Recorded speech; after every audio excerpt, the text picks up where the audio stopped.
We're going to read Anne of Green Gables, Ellen Montgomery. Chapter 1. Mrs. Rachel Lynde is surprised. Mrs. Rachel Lynde lived just where the Avonlea main road dipped down into a little hollow, fringed with alders and ladies' eardrops, and traversed by a brook that had its source away back in the woods of the old Cuthbert place. It was reputed to be an intricate, headlong brook in its earlier course through those woods, with dark secrets of pool and cascade, but by the time it reached Lynde's Hollow, it was a quiet, well-conducted little stream, for not even a brook could run past Mrs. Rachel Lynde's door without due regard for decency and decorum. It probably was conscious that Mrs. Rachel was sitting at her window, keeping a sharp eye on everything that passed, from brooks and children up, and that if she noticed anything odd or out of place, she would never rest until she had ferreted out the whys and wherefores thereof. There are plenty of people in Avonlea and out of it who can attend closely to their neighbor's business by dint of neglecting their own, but Mrs. Rachel Lynde was one of those capable creatures who can manage their own concerns and those of other folks into the bargain. She was a notable housewife. Her work was always done, and well done. She ran the sewing circle, helped run the Sunday school, and was the strongest prop of the Church Aid Society and Foreign Missions Auxiliary. Yet with all this, Miss Rachel found abundant time to sit for hours at her kitchen window knitting cotton warp quilts. She had knitted 16 of them, as Avonlea housekeepers were wont to tell in awed voices, and keeping a sharp eye on the main road that crossed the hollow and wound up the steep red hill beyond. Since Avonlea occupied a little triangular peninsula jutting out into the Gulf of St. Lawrence, with water on two sides of it, anybody who went out of it or into it had to pass over that hill road, and so run the unseen gauntlet of Mrs. Rachel's all-seeing eye. She was still sitting there one afternoon in early June. The sun was coming in at the window warm and bright. The orchard on the slope below the house was a bridal flush of pinky white bloom, hummed over by a myriad of bees.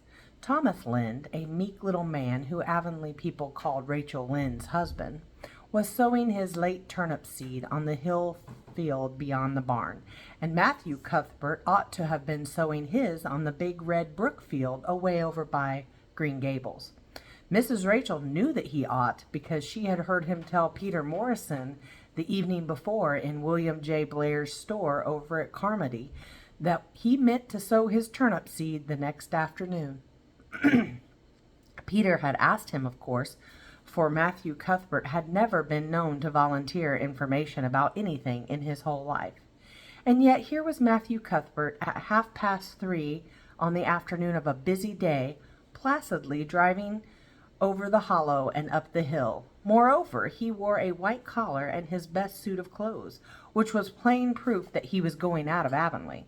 And he had the buggy and the sorrel mare, which betokened that he was going a considerable distance. Now, where was Matthew Cuthbert going, and why was he going there? Had it been any other man in Avonlea, Mrs. Rachel, deftly putting this and that together, might have given a pretty good guess as to both questions.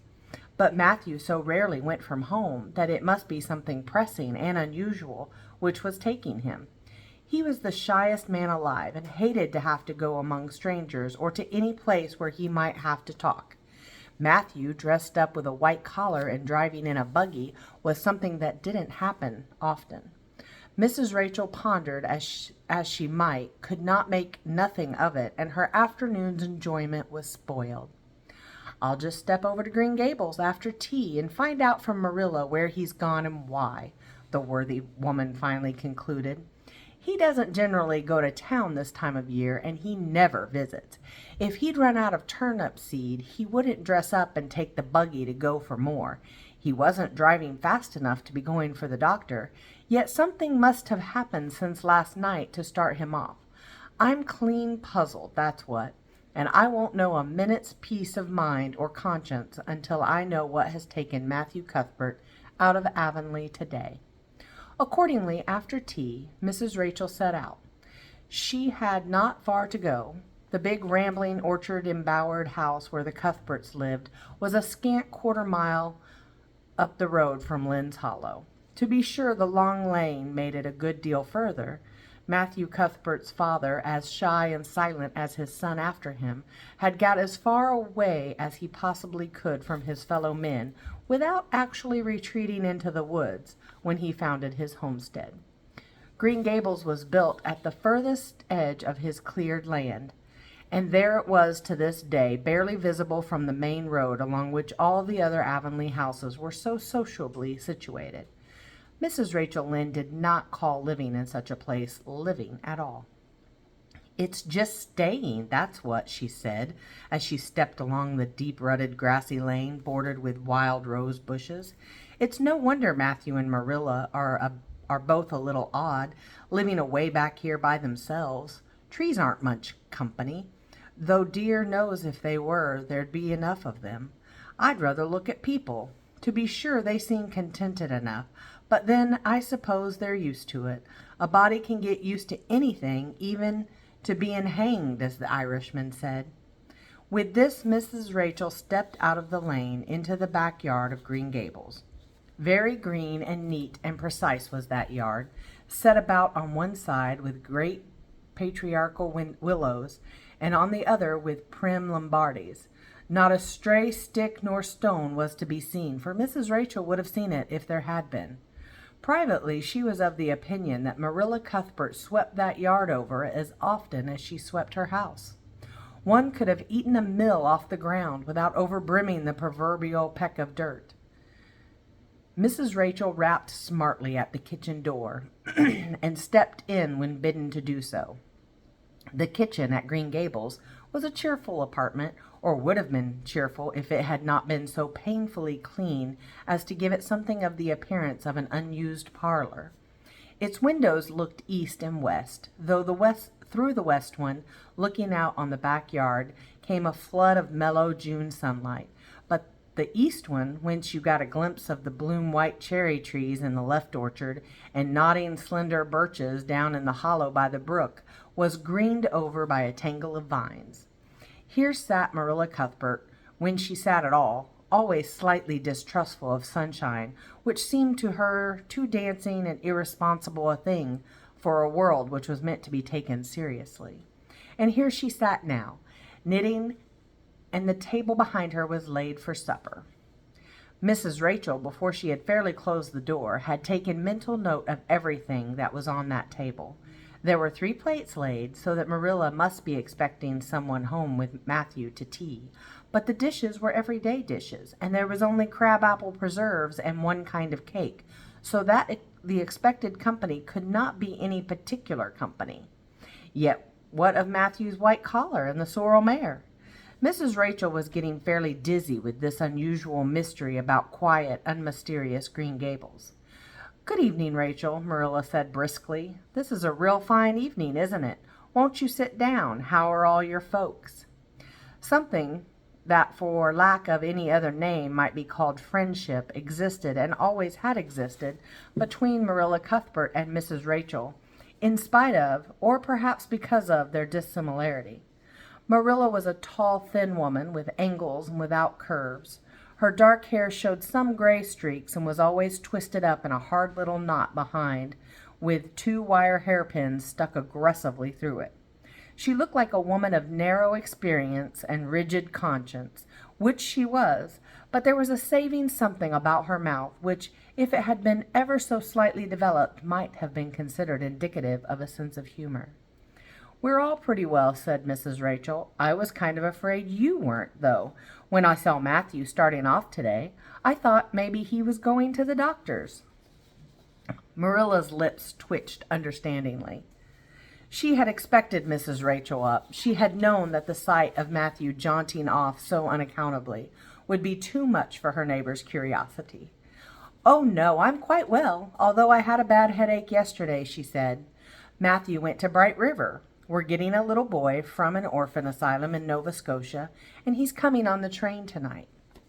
If Marilla had said that Matthew had gone to Bright River to meet a kangaroo from Australia, Mrs. Rachel could not have been more astonished. She was actually stricken dumb for 5 seconds. It was unsupposable that Marilla was making fun of her, but Mrs. Rachel was almost forced to suppose it. "Are you in earnest, Marilla?" she demanded when her voice returned to her. "Yes, of course," said Marilla, as if getting boys from an orphan asylum in Nova Scotia were part of the usual spring work on any well-regulated Avonlea farm, instead of being an unheard-of innovation. Mrs. Rachel felt that she had received a severe mental jolt. She thought in exclamation points. A boy? Marilla and Matthew Cuthbert, of all people, adopting a boy? From an orphan asylum? Well, the world was certainly turning upside down. She would be surprised at nothing after this. Nothing. "What on earth put such a notion into your head?" she demanded disapprovingly. This had been done without her advice being asked, and must perforce be disapproved. "Well, we've been thinking about it for some time, all winter in fact," returned Marilla. "Mrs. Alexander Spencer was up here one day before Christmas, and she said she was going to get a little girl from the asylum over in Hopetown in the spring. Her cousin lives there, and Mrs. Spencer has visited her and knows all about it. So Matthew and I have talked it over off and on ever since. We thought we'd get a boy. Matthew is getting up in years, you know. He's 60, and he isn't so spry as he once was.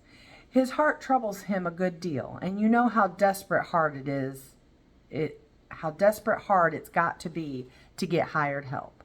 There's never anybody to be had but those stupid half-grown little French boys, and as soon as you do get one broke into your ways and taught something, he's up and off to the lobster canneries or to the States.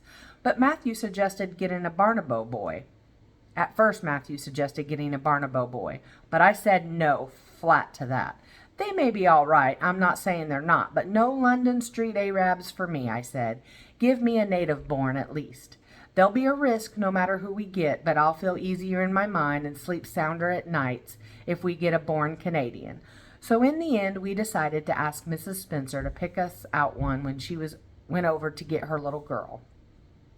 We heard last week she was going, so we sent her word by Richard Spencer's folks at Carmody to bring us a smart, likely boy of about 10 or 11. We decided that would be the best age, old enough to be of some use in doing chores right off, and young enough to be trained up proper. We mean to give him a good home and schooling. We had a telegram from Mrs. Alexander Spencer today. The mailman brought it from the station, saying they were coming on the 5:30 train tonight. So Matthew went to Bright River to meet him. Mrs. Spencer will drop him off there. Of course, she goes on to the White Sands station herself. Mrs. Rachel prided herself on always speaking her mind. She proceeded to speak it now, having adjusted her mental attitude to this amazing piece of news. "Well, Marilla, I'll just tell you plain that I think you're doing a mighty foolish thing. A risky thing, that's what. You don't know what you're getting. You're bringing a strange child into your house and home, and you don't know a single thing about him or what his disposition is like, nor what sort of parents he had, nor how he's likely to turn out. Why, it was only last week I read in the paper how a man and his wife up west of the island took a boy out of an orphan asylum, and he set fire to the house at night. Set it on purpose, Marilla, and nearly burnt them to a crisp in their beds. And I know another case where an adopted boy used to suck the eggs. They couldn't break him of it. If you had asked my advice in the matter, which you didn't do, Marilla, I'd have said for mercy's sake not to think of such a thing, that's what." This Job's comforting seemed neither to offend nor alarm Marilla. She knitted steadily on. "I don't deny there's something in what you say, Rachel. I've had some qualms myself. But Matthew was terrible set on it. I could see that, so I gave in. It's so seldom Matthew sets his mind on anything that when he does, I always feel it's my duty to give in. And as for the risk, there's risks in pretty near everything a body does in this world. There's risks in people having children of their own, if it comes to that. They don't always turn out well. And then Nova Scotia is right close to the island. It isn't as if we're getting him from England or the States. He can't be much different from ourselves." "Well, I hope it turns out all right," said Mrs. Rachel in a tone that plainly indicated her painful doubts. "Only don't say I didn't warn you if he burns Green Gables down or puts strychnine in the well. I heard of a case over in New Brunswick where an orphan asylum child did that and the whole family died in fearful agonies, only it was a girl in that instance. Well, we're not getting a girl, said Marilla, as if poisoning wells were a purely feminine accomplishment, and not to be dreaded in the case of a boy. I'd never dream of taking a girl to bring up. I wonder at Mrs. Alexander Spencer for doing it. But there, she wouldn't shrink from adopting a whole orphan asylum if she took it in her head. Mrs. Rachel would have liked to stay until Matthew came home with his imported orphan, but reflecting that it would be a good 2 hours at least before his arrival, she concluded to go up the road to Robert Bell's and tell them the news. It would certainly make a sensation second to none, and Mrs. Rachel dearly loved to make a sensation. So she took herself away, somewhat to Marilla's relief, for the latter felt her doubts and fears reviving under the influence of Mrs. Rachel's pessimism. Well, of all things that ever were or will be, ejaculated Mrs. Rachel when she was safely out in the lane, it does really seem as if I must be dreaming. Well, I'm sorry for that poor young one, and no mistake. Matthew and Marilla don't know anything about children, and they'll expect him to be wiser and steadier than his own grandfather. If so be's he ever had a grandfather, which is doubtful. It seems uncanny to think of a child at Green Gables somehow. There's never been one there, for Matthew and Marilla were grown up when the new house was built, if they ever were children, which is hard to believe when one looks at them. I wouldn't be in that orphan's shoes for anything. My, but I pity him, that's what. So said Mrs. Rachel to the wild rose bushes out of the fullness of her heart. But if she could have seen the child who was waiting patiently at the Bright River station at that very moment, her pity would have been still deeper and more profound. That's the end of chapter 1.